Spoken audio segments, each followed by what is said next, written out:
ఓం శుక్లాంబరధరం విష్ణుం శశివర్ణం చతుర్భుజం ప్రసన్నవదనం ధ్యాయేత్ సర్వవిఘ్నోపశాంతయే.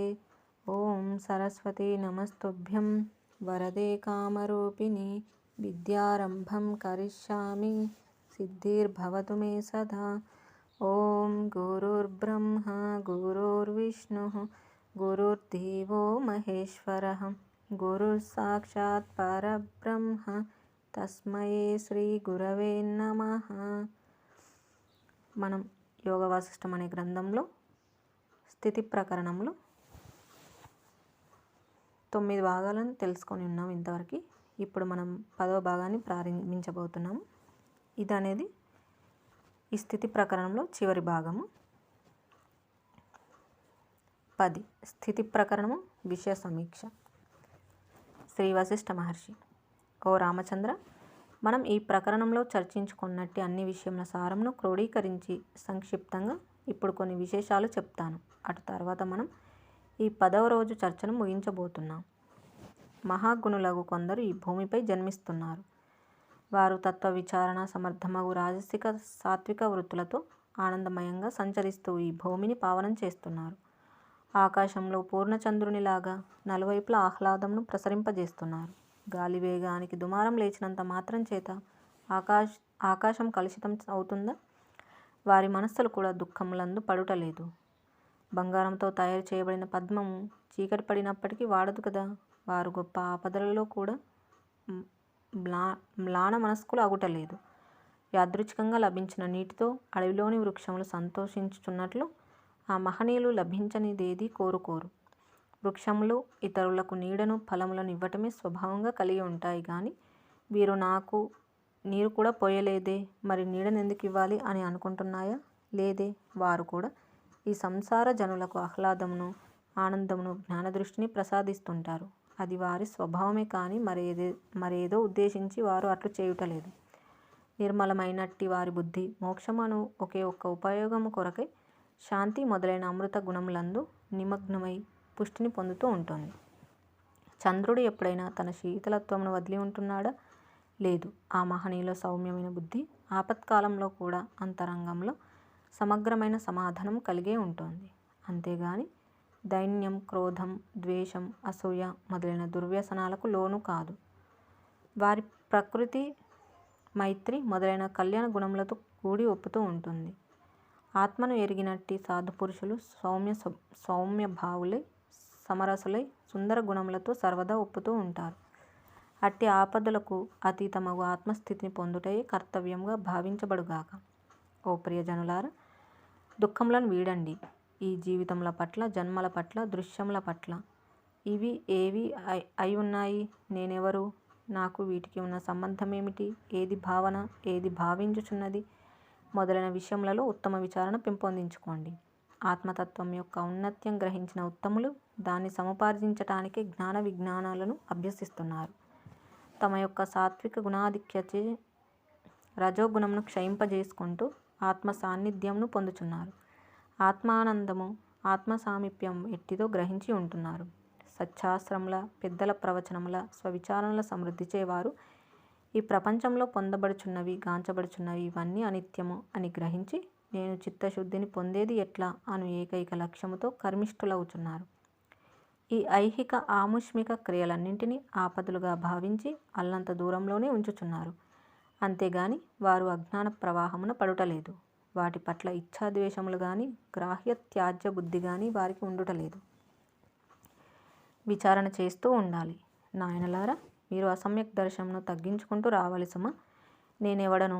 ఈ సంసార ఆడంబరమంతా ఎట్లా ఉత్పన్నమగుచున్నది అను జ్ఞానబోధకమగు విచారణ చేస్తూ ఉండాలి. తెలివిగల వాడెవడైనా అత్యంత యత్నంతో సాధువులను సమీపిస్తూ వారితో చేయు సంభాషణ సహాయముతో వివేకమును పెంచుకొని అప్పుడు ఈ జన్మ కర్మాది సాంసారిక విషయాల పట్ల సదావగాహనను ఆశ్రయిస్తాడు. పైన చెప్పినట్లు విచారణ చేస్తూనే ఉంటాడు. అంతేగాని తన జీవితంను వృధా చేసుకోడు. మీరు కర్మసూత్రములచే బంధింపబడి చతికిలపడి ఉండకండి. అనర్థములైన వ్యవహారములని రోజు రోజుకు పునశ్చరణ చేస్తూ రోజులు వెలబుచ్చకండి. ఈ సంసారంలో ఇక్కడ అక్కడ కొన్ని ప్రియమైన వస్తువులు కనబడుచున్న మాట నిజమే. అయితే అవన్నీ ఒకనాటికి నశించబోచున్నాయి కదా, వాటిచే ఎందుకు మోసగించబడాలి? ఈ భూమిపైకి ఎంతమంది రాలేదు, ఎంతమంది పోలేదు. ఇక్కడ వినూత్నమైన వస్తువు అంటూ ఏమీ ఉన్నది? కనుక సర్వ పటోటాపములు వదిలివేయండి. చాతక పక్షి మేఘ జలాల కొరకే అన్వేషణ నిరీక్షణను పాటిస్తుంది కానీ మురికి గుంటలలో నీరు కొరకు కాదు. మీరు కూడా ఉత్తమ జ్ఞానమును అట్టి సంజ్ఞలను ప్రసాదించు సాధువులను ఆశ్రయించండి.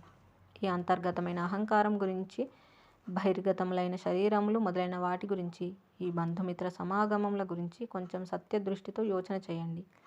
వీటిని పెంపొందించుటకు యత్నించుటచే ఇవి మిమ్మలను సంసార సాగరం నుండి తరింపజేయగలవా అని ప్రశ్నించుకోండి.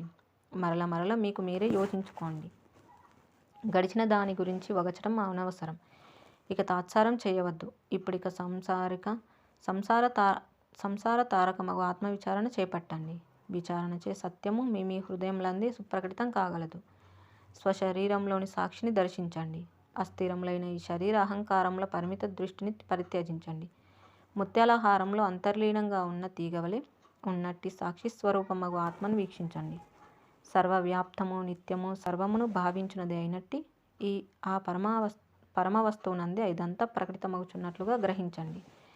ఈ సువిశాలమైన భూప్రదేశమునందు, ఆ ఆకాశంలోను, సూర్యుని యందు, భూరంధ్రములలోనూ నివసించే ఒక చిన్న పురుగులోను,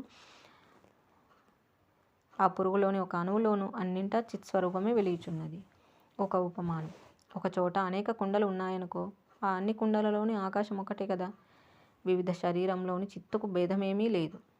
కారం, తీపి, చేదు మొదలైన రుచులు వేరువేరైనప్పటికీ ఆ రుచిని గ్రహిస్తున్న తత్వం ఒకటే అయి ఉన్నది కదా. అంతేకాని కారము రుచికి ఒక తత్వము, తీపి రుచికి మరొక తత్వము ఏర్పడి ఉండుట లేదే. అనేక చోట్ల ప్రకాశించుచున్నప్పటికీ చిద్వస్తువు ఒక్కటే. అనేక గ్రామాలలో ప్రసరించు సూర్యశక్తి ఒకే సూర్యతత్వము.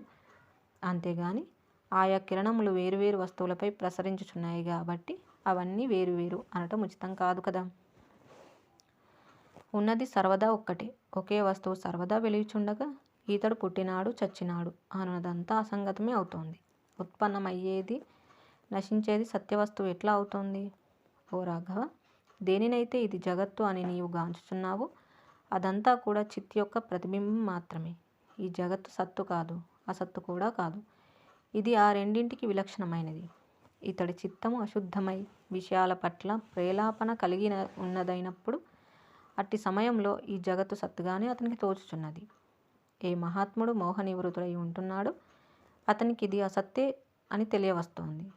అందుచేతనే ఈ దృశ్యం అనిర్వచనీయం. అధ్యాస రూపమునైతే మోహ కారణమే అవుచున్నది అని చెప్పబడుతోంది. ఈ జగత్తే మిథ్య అయి ఉన్నది. ఇక మోహమేమిటి? ఆ మోహమునకు ఒక కారణం ఉండుట ఏమిటి? మిథ్య అయిన దానికి కార్యకారణములు కూడా మిథ్యయే కదా. కాబట్టి రామ, నీవు జన్మస్థితి మరణముల గురించి దుఃఖించవలసిన అవసరమే లేదు. ఆకాశం వలె సర్వత్రా సముఢవై నిర్మల భావమునందు వెలిసి ఉండుము. సత్యమై, నిత్యమై, ఆనందమయమైన నీ స్వస్వరూపంని అవధరించి ఉండుము. నేను జీవుడను, స్వల్పుడను, పుట్టుచున్నాను, చచ్చుచున్నాను మొదలైన బలహీనమైన భావములను త్యజించివేయి. నేను అఖండము, నిర్వికారము ఆత్మవస్తువునే అయి ఉన్నాను అని భావించుచుండగానే ఇక్కడే మోక్షస్వరూపుడవు కాగలవు.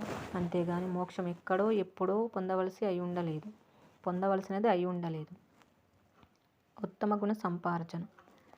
శ్రీ వశిష్ఠ మహర్షి. భవిష్యత్తు నిర్ణయించేది వర్తమాన ప్రయత్నములు. నాయనా రామ, నీవు లభించిన అవకాశంను వృథాపరచుకోకుండా ఉత్తమ గుణములను సముపార్జిస్తూ ఉండాలి. ఎప్పటికప్పుడు నీచ ప్రవృత్తులను త్యజించుటయందు, ఉత్తమ కర్మలను ఆశ్రయించుటయందు జాగరూకుడవై ఉంటూ ఉండాలి. బాహ్యాభ్యంతరములందు సహించుట అను శక్తిని కలిగి ఉండాలి. ధీరుడవు, విచారణపరుడవు అయి ఉండు. సూక్ష్మమైన బుద్ధిని సంపాదించుకో. సర్వ విఘ్నముల కన్నా, సర్వ ప్రతిబంధముల కన్నా కూడా బలవంతుడవుచూ ఉండాలి. సద్గురువులను ఆశ్రయించి వారితో శాస్త్ర విచారణ చేయి. విషయములకు సంబంధించిన తృష్ణను నీ మనస్సు నుండి ఎప్పటికప్పుడు తొలగించి వేస్తూ ఉండు. ఆత్మవేత్తలు కనబడినప్పుడు వారిని ఆశ్రయించు. శరణు వేడు. వారి విజ్ఞానదాయకమగు ఉత్తమ విషయములు బోధిస్తారు. ఓ రాఘవ, నీవు ధీరుడవు, పవిత్ర ఆచరణము గలవాడవు. ఉత్తమ గుణములు నిన్ను ఆశ్రయించుకొని ఉన్నాయి. సృష్టి అనబడే మనోమలం నీ నుండి దూరంగా తొలగుతోంది. అట్టి నిర్మల స్వరూపుడవు నీవు దుఃఖరహితమగు ఆత్మయందు వెలియుచుండుటకు అడ్డేమీ ఉంటుంది? ఉండదు. శరత్కాలంలోని మేఘరహిత ఆకాశంలాగా జగత్తును తన యందు రహితం చేసుకొని ఆత్మజ్ఞుడు స్వచ్ఛత, నిర్మలత, ప్రశాంతత్వము, అఖండత్వము స్వయంగా పొందుచున్నాడు. అట్టివానికి ఇక సంసార భయమెక్కడ? ఓ ఉత్తమ జ్ఞాని, నీవు ప్రకటించిన విశ్లేషణ చాతుర్యం మమ్ము ముగ్ధులను చేసింది. మనం ఈ 10 రోజులుగా చేస్తున్న సంభాషణ ప్రభావం చేత ఈ మనస్సు బాహ్య వస్తు చింతన క్రమంగా త్యజిస్తున్నట్లు నేను గమనిస్తున్నాను. మహాశక్తివంతమగుచున్న నీ బుద్ధి పరమాత్మతో ఏకీభావం పొందుతోంది. అందుచేత మా ఉద్దేశంలో నీవు ముక్తుడవే అయి ఉన్నావు. ఈ విషయంలో సందేహమే లేదు. ఓ సభికులారా, రాగద్వేషములంటూ ఏమాత్రం లేనివాడైన ఈ రాముడు తదితరులకు ఆదర్శప్రాయుడే అవుచున్నాడు. జ్ఞానం అనే నౌకను పొందినట్టి బుద్ధిమంతులు బాహ్యలోకము కొరకు ఉచితంగా వ్యవహరిస్తూ ఉంటూనే ఈ సంసార సాగరమును ఇట్టే దాటివేస్తున్నారు. నేను ప్రతిపాదిస్తున్న అనేక సత్యవాక్యాలు అవిచారణా పరులకు ఉదాసీనంగానే కనిపిస్తున్నాయేమో గాని బుద్ధిమంతులు, సజ్జనులు, సమదర్శులు, ఉత్తమ దృష్టి సంపన్నులు తమ జ్ఞాన దృష్టిని మరింత బలోపేతం, పరిపుష్టం చేసుకుంటున్నారు. ఓ రామ, నీవు సర్వదా జ్ఞానివే అయి ఉండాలి. ఈ శరీరం ఉన్నంత వరకు విషయముల పట్ల ఏమాత్రం ఆసక్తి లేని వాడవై ద్వేషములను, వాసనలను వీడి లౌకికమైన ఆచారములను ఆచరిస్తూ వ్యవహరిస్తూ ఉండు. ఉత్తమ జ్ఞానులు, సాత్విక గుణ సంపన్నులు అగు ఈ జీవులు ఈ ప్రపంచంలోకి వచ్చి పరిశుద్ధత్వం, పరమశాంతిత్వం సముపార్జిస్తున్నారు. లోక కళ్యాణ కారకులవుచున్నారు. ఉత్తమ కర్మలయందు ఆచరణ పరులై పరమశాంతిని పొందుచున్నారు. ఇక మరికొందరు జీవుల విషయం చూస్తే వారు ఎద్దులాగా, నక్కలాగా పరవంచకులై ఉంటున్నారు. శిశువుల వలె మూఢులే అయ్యి వారు మానవ జన్మను, ఉత్తమ అవకాశాన్ని వృధా చేసుకుంటున్నారు. అట్టి వారిని చూస్తున్నప్పుడు లోక కళ్యాణమే ప్రవృత్తిగా కలిగిన మా వంటి మునులకు జాలియే వేస్తోంది. అట్టి వారిని గురించి విచారిస్తే మాత్రమేం ప్రయోజనం? కర్మ సిద్ధాంతం. నీవు మనస్సును ఎప్పటికప్పుడు పరిశుద్ధం చేసుకొనుట అను మహత్తరమైన ఆశయం కలిగి ఉండు. అట్టి మనోనిర్మలత కొరకు సర్వాత్మకుడగు ఆ పరమేశ్వరుని స్వధర్మ అను పుష్పములతో పూజించు. అట్టి అవగాహన కలిగి ఉన్నప్పుడు నీవు లోక కళ్యాణ కారకుడవే అగుతావు. ఈ ప్రపంచమును కొంచెం పరిశీలనగా చూస్తూ ఉంటే నీకు ఇందులో సాత్వికులైన ఉత్తమ పురుషులు తప్పకుండా తారసపడతారు. వారి యందలి ఉత్తమ గుణములను గమనించు. ఆ గుణములను నీవు కూడా అలవరుచుకో. అట్లు ఉత్తమ ఆదర్శాలను స్వీకరించేవాడు, శాంతి, శమము మొదలైన ఉత్తమ లక్ష్యములను కలిగి ఉండేవాడు, శాస్త్రము, స్వధర్మములకు అనుచితంగా నిష్కామ బుద్ధితో కర్మలను నిర్వర్తించేవాడు, అట్టివాడు క్రమంగా జ్ఞానోపయోగము అయినట్టి శుద్ధ శరీరమును పొందుచున్నాడు. ఈ జన్మయందు నీవు అనుసరించు గుణములే ముందు ముందు ఆయా ఉత్తరోత్తర కర్మ జ్ఞాన స్థితులయందు నిన్ను నియమిస్తున్నాయి అనున్నదే కర్మ యొక్క సిద్ధాంతం. కాబట్టి కర్మబద్ధుడగు జీవుడు ఇతఃపూర్వపు కర్మలచే నియమించబడిన వాడి ప్రవర్తించుచున్న మాట నిజమే. కానీ వర్తమాన పురుషాకారముచే పూర్వజన్మ సంస్కారములు తప్పక జయించి వేయబడగలవు. ఇతఃపూర్వపు కర్మ సంస్కారములు మరియు వర్తమాన ప్రయత్నములే ఈ ప్రస్తుత జీవుని యొక్క వర్తమాన భవిష్యత్తులు అనేది సిద్ధాంతం. అయ్యో, నేను ఈ తప్పులు చేసి ఉన్నాను కదా, నా గతే మగును, ఇంతే, ఇక నేను బాగుపడను, ఎవరో మహానుభావులే సరికాగలరు, నేను సరి అయ్యే ప్రసక్తి ఎప్పటి విషయమో గాని ఇప్పటి విషయం కాదు. ఈ విధంగా స్వల్పమగు భావములకు తావిచ్చి వర్తమాన కర్తృగతిని బలహీనపరచుకోవద్దు. ఇప్పుడు చేయవలసినట్టి శారీరక, మానసిక ప్రయత్నములు నీ చేతిలోనే, నీ నిర్ణయం అనుసరించే ఉంటున్నాయి. మరిక తాత్సారం దేనికి చెప్పు? కొందరు తమ భూత భవిష్యత్తులపై అపరిపూర్ణమైన బలహీనతలతో కూడిన అభిప్రాయాలను కల్పించుకొని సాలెపురుగు వలె అందులోని చిక్కుకొని ఉంటున్నారు. తమ నరకములను తామే నిర్మించుకొని పరితాపించుచున్నారు. అయినా దాని గురించి అవగచడం ఆపు. భూతకాలం అట్లుండని ఇప్పుడు నేను ఏది చేయాలి, ఏది చేయకూడదు అనే విషయమునకు రమ్ము. ఉత్తములకు సాధుపురుషులను, శాస్త్రములను ఆశ్రయించు. వర్తమాన కార్యక్రమమును పూర్ణమైన సదావగాహనతో నిర్ణయించుకో. ఆలోచన, శ్రద్ధ, అవగాహనలను ఉత్తేజపరచుకో. ప్రశాంతముగా, గంభీరంగా, సాలోచనగా ఆత్మప్రాప్తి కొరకు ప్రయత్నములను చేయుచుండు. శత్రురాజులు తమ పరాక్రమములతో బాధించుచున్నప్పుడు అప్పుడు వారు పౌరుష బలము చేతనే జయించబడుచున్నారు కదా. ఈ బుద్ధి అనే రాజ్యం తామస, రాజస గుణములు అనే శత్రురాజులచే వేధింపబడుచున్నది. అట్టి ఈ బుద్ధి సామ్రాజ్యంను రక్షించుకోవాలి. లేదా రాక్షస, పిశాచాది యోనులలో ఈ బుద్ధి ప్రవేశించి ప్రమాదం ముంచుకురాగలదు. బురదలో ఇరుక్కున్న దున్నపోతును బయటకు తెచ్చుచున్నట్లు ఈ బుద్ధిని ఉద్ధరించే ప్రయత్నాలు సర్వదా చేస్తూ ఉండాలి. చిత్తము పురుషాకారము. సాధు పొంగవులు తమ వివేకం యొక్క ఫలితంగానే సాత్విక గుణ సంపన్నులవుతున్నారు. స్వచ్ఛమైన మణిని ఏ ద్రవణంలో ముంచితే ఆ రంగునే కలిగి ఉంటుంది కదా. ఈ చిత్తము అనే మణి కూడా అంతే. దీనిని ఎందులో నియమిస్తామో అది దాని అందే తన్మయమై ఉంటూ ఉంటుంది. చిత్తము నుండే పురుషాకారం కూడా ఉత్పన్నమవుతున్నది. ముముక్షువులంతా తమ యొక్క పురుష బలం చేతనే అమూల్యమైన గుణములను ఆర్జిస్తున్నారు. అంతేగాని ఎవ్వరి గుణములను మరెవరు ప్రసాదించుట ఇక్కడ ఉండదు. అట్టి పౌరుష బలం చేతనే వారు శుభజన్మలను పొందుచున్నారు. గుణి అయిన వాడు తన పురుషాకారముచే పొందలేనిది ఈ స్వర్గ మర్త్య పాతాళములలో ఎక్కడా ఏదీ లేదు. బ్రహ్మచర్యము, వీర్యము, వైరాగ్యము ఇవి ఉన్నప్పుడే ఒకడు ఉత్తమ వస్తువును సాధిస్తాడు. ఈ అధ్యాత్మ క్షేత్రంలో కూడా అది అట్లే అగుచున్నది. అఖండ అద్వితీయ స్వస్వరూపాత్మ సంస్థానము విషయం కూడా అట్టిదే. గుణి అనగా గుణములు కలిగి ఉన్నవాడు. ఓ రఘురామ, ఇప్పుడు నీకు ఉపదేశించబోచున్న ఆత్మతత్వం అత్యంత దుఃఖ నివృత్తికరము సుమ.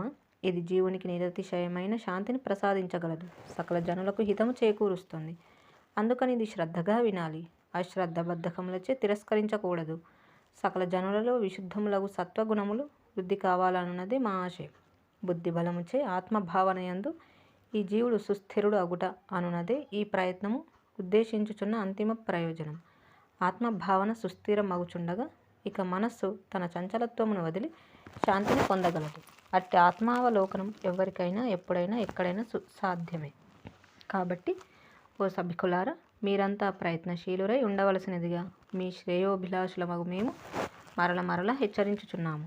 మీలో ప్రతి ఒక్కరికి ముక్తస్వరూపులు కాగల అవకాశము, అధికారము తప్పక ఉన్నది. ఓ రామచంద్ర, నీవు మహిమాన్వితుడవు. శాంత్యాది మహత్తర గుణాలు నీయందు ప్రస్ఫుటమవుతున్నాయి. పరమ సాత్వికుడవగు నిన్ను మేము గుర్తిస్తున్నాము. తదుచితంగానే ప్రవాహ పతితులమగు కార్యంలో నిర్వర్తించెదవు గాక. నిన్ను నిమిత్తం చేసుకొని ప్రతి మానవునకు నేను ఈ విషయం గుర్తు చేస్తున్నాను. నాయనలారా, సంసారాసక్తి అనే మోహమునకు మీ హృదయంలో చోటివ్వకండి. స్వతహాగానే మోక్షస్వరూపులకు మీరు మీ ముక్త స్వరూపంను ఏమరవకండి. స్వస్వరూపం గురించి ఎరుకయే జన్మ ఎత్తినందుకు ఉత్తమ ప్రయోజనమై ఉన్నది. సభలోని వాతావరణం అలౌకిక ప్రశాంత గంభీరతలతో నిండిపోయింది. సభికులంతా వశిష్ఠ మహర్షి చెప్పు ఒక్కొక్క వాక్యంలోని ఔన్నత్యమును గమనించుచు, ఆహా, ఈ ఋషులు మాపై ఎంతటి అవాజ్యమైన ప్రేమ కలిగి ఉన్నారు అని భావన పొందారు. రామచంద్రునితో సహా అనేక మంది వదనములలో వికాసం ప్రస్ఫుటమైనది.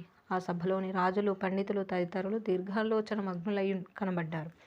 సభలోని అనేకుల మనస్సు అనే చేపల వానరం భోగ పదార్థములకు సంబంధించిన మరణము త్యజించి మౌనభావంతో ఆత్మవస్తు వైపు ఆలోచన కొనసాగించసాగింది. దశరథుడు మొదలైన రాజులు ప్రశాంత చిత్తులై ఉన్నారు. ఆధ్యాత్మిక శిక్షణా బలంచే లక్ష్మణుడు మొదలైన వారి హృదయాలు బ్రహ్మస్వరూపం అనే లక్ష్యమును సుస్థిరీకరించుకున్నాయి. మునుల హృదయాలు వికసించి ముఖములు అనే పద్మములు ప్రశాంతత అను సువాసన వెదజల్లాయి. సూర్య భగవానుడు అస్తమాద్రిని సమీపిస్తున్నాడు. సభ ముగిసింది. సభికులు క్రమంగా తమ సాయం సంధ్యాది కార్యక్రమముల కొరకు గృహోన్ముఖులయ్యారు. 10వ రోజు విచారణ పూర్తయింది. స్థితి ప్రకరణం సమాప్తం. బ్రహ్మార్పణమస్తు. లోక కళ్యాణమస్తు. ఓం తత్సత్. జై శ్రీరామ్. ఈ విధంగా మనకి 4వ ప్రకరణం స్థితి ప్రకరణం. అందులో 10 భాగాలు అనేవి ఉన్నాయి. అందులో లాస్ట్ స్థితి ప్రకరణం విషయ సమీక్ష చివరిదైనటువంటిది. దానిలో ఇంతవరకు ఈ ప్రకరణంలో తెలియజేసినటువంటి విషయాలపై సమీక్ష అనేది నిర్వహించారు. ఈ జీవితాన్ని ఏ విధంగా సార్థపరచుకోవాలి అనే విషయాలను తెలియజేశారు. వాటిని విచారణ అనేది పూర్తి అయిన తర్వాత వశిష్ఠ మహర్షి వారు చెప్పిన తర్వాత ఆ సభలోని జనులంతా సభికులు దానిని మననం చేస్తూ భోగ పదార్థాలను త్యజించడం అనేది జరుగుతుంది అక్కడ అనే విషయాన్ని మనకు తెలియజేయడం అనేది చూసాము. ఇక మనం తర్వాత 5వ ప్రకరణం అనేది తెలుసుకుందాము. ఇప్పుడు ఇంతటితో ముగించుకుందాము. జై శ్రీరామ్. కాయేన వాచా మనసేంద్రియైర్వా బుద్ధ్యాత్మనా వా ప్రకృతే స్వభావాత్ కరోమి యద్యత్ సకలం పరస్మై నారాయణాయేతి సమర్పయామి. స్వస్తి. ఓం తత్సత్.